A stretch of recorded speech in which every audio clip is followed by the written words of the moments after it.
Widmer. I'm the Vice President of A4 Advertising. We're the advertising division of Altice, formerly Cablevision. We are really the local team on the street that's working with all the local businesses, all the local retailers, business owners for Long Island and Brooklyn. I think that digital is incredibly important and it needs to be a part of every single media campaign. Anybody who's not using digital to some extent is not maximizing their investment in their advertising.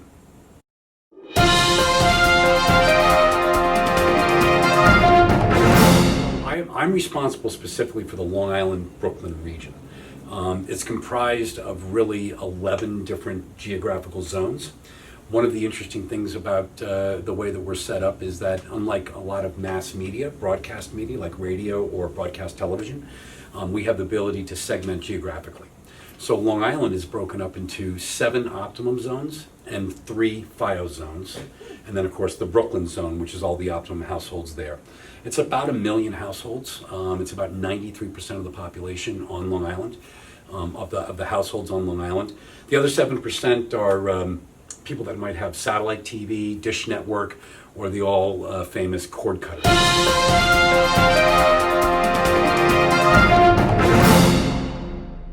We work with literally thousands of local businesses across Long Island. And remember that the importance from a local business point of view is what is their primary trading area, right? So are you going to travel 25 miles to go to get a pizza? No, because there's a pizza place on every single corner.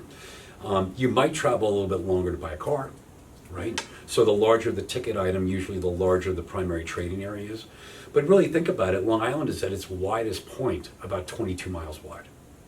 And it's almost 120 miles long.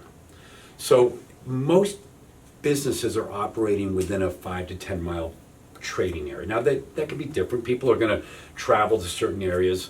My kids will travel from Huntington. They might bypass the Walt Whitman Mall. They might go up to Roosevelt Field. So there are exceptions to the rule.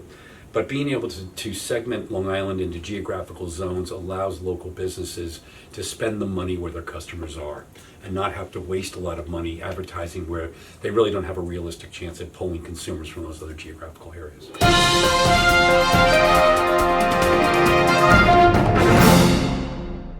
I guess getting to help people. I was saying earlier that when the coronavirus all started, and I've been doing this a long time, part of it is that we develop relationships with our customers, and truly relationships. On the national level, they spend a lot of time working with people who are spending other people's money. And on the local level, we're spending our time working with a lot of people that are spending their own money. These are business owners. And while it may not be their specific money, they're tied into it. It's not in the results that we're trying to achieve for our clients and advertisers aren't always metric based. It really comes down to, are they seeing results? And whatever those results might be, whether it be increased revenues, might be foot traffic, it might be increased sales, whatever it is. We have a very, very close relationship with our local clients here on Long Island.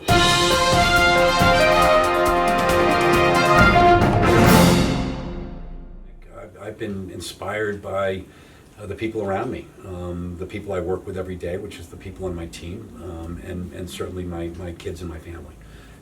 It's been amazing to see them resilient and getting through this and seeing people rise to the occasion.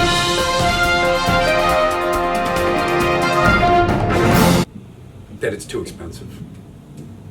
I think a lot of people think that television specifically is too expensive for them. It's not the case. We have commercials on certain networks at certain times that you can buy for as little as $5.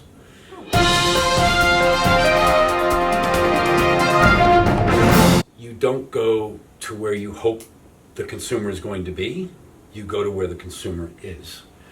The data that we have available as marketers these days is incredible.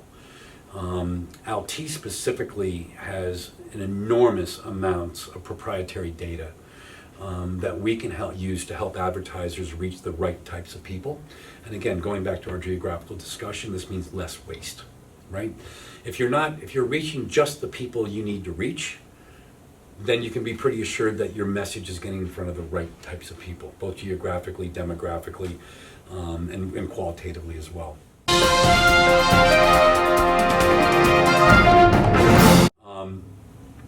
Well, that cable box is not only allowing us to transmit content to your home for you to watch, it's sending data back to us. And that data is fairly simple in the fact that it's telling us at a household level, so it's not telling us what you're watching or your parents are watching, it's what your household is watching. So it will be telling us what channels you're watching, how long you're watching those channels, and technically what else you're watching in terms of what channels you watch in addition to the channels you're watching. It's called indexing. Mm-hmm. The average person watches about 20 networks. So we're able to determine what that household is watching. Now on the back of your cable box is a number. That number corresponds to your U.S. postal address, okay? And I know this sounds a little bit Big Brotherish and so forth, but it's all anonymized, it's privatized. We don't know anybody's name, we just know that that cable box is connected to that household. We've also been able to generate enormous amounts of data from third-party companies like Equifax, Axiom, Experian. We all know the kind of data we're being tracked with our credit cards and our spending histories, right? And so technically, we can get down to extreme finite levels of targetability. If you want to know what women or adults 25 to 54 years old, college educated, with kids, household incomes of $150,000 or more that work outside the home that live in Huntington are watching, we can tell you what those households are watching. Pretty amazing, right? Absolutely. And so that allows us to really pinpoint and give advertisers a sense of what networks to be on. So based on who they're trying to reach, and the more specific it is, the better, we can recommend networks back to them that tells them, based on what you've told us about the person you're trying to reach in the geographical area that you're trying to reach, these are the networks that you should be advertising on.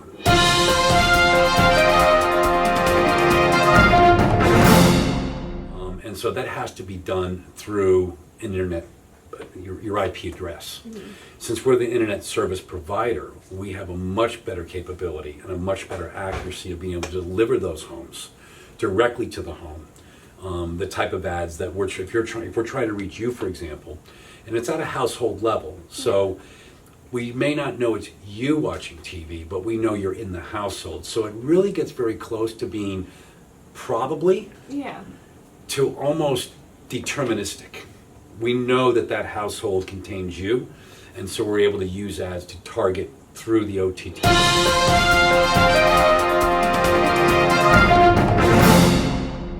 Businesses are really good at certain things, and they're not very good at marketing, right? We're not very good at advertising. A restaurant is really good at making food, or a doctor is really good at helping people get better. But they don't really know that much about advertising or about marketing themselves. And that's where someone like A4 Advertising come in, because we're not just selling TV spots, we're actually putting together almost a kit.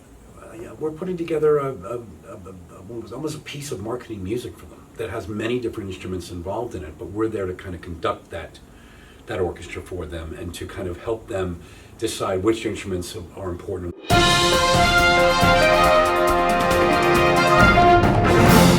Greenlaw.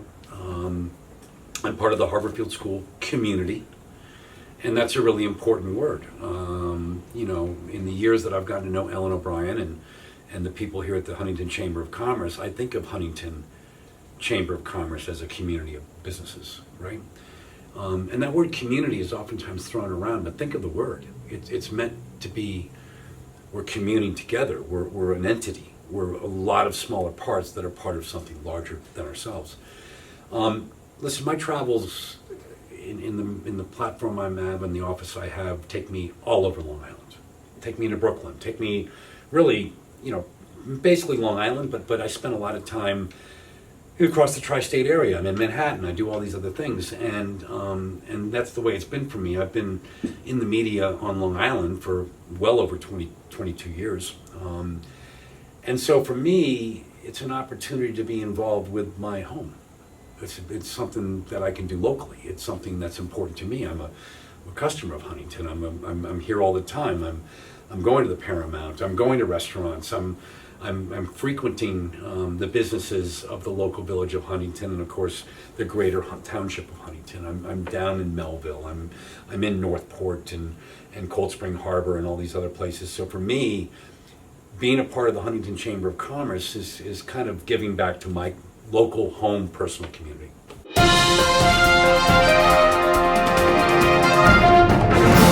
COVID changed our business, obviously from the way that people were using television. It changed our business because suddenly now we had to pivot. We saw new categories of business start to arise. Companies were pivoting in terms of the offerings they were providing. Certainly sanitizing companies and other companies. I mean, medical companies were big, obviously, that started to come up. And so with that, we pivoted as well.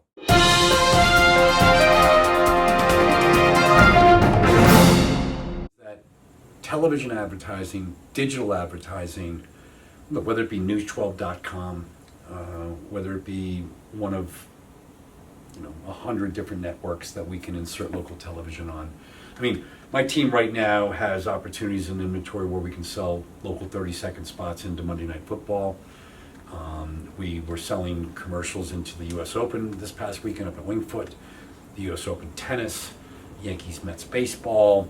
I mean, premium content that's available at an incredibly affordable price, especially when you're talking about a local business that's not trying to reach the entire Long Island market.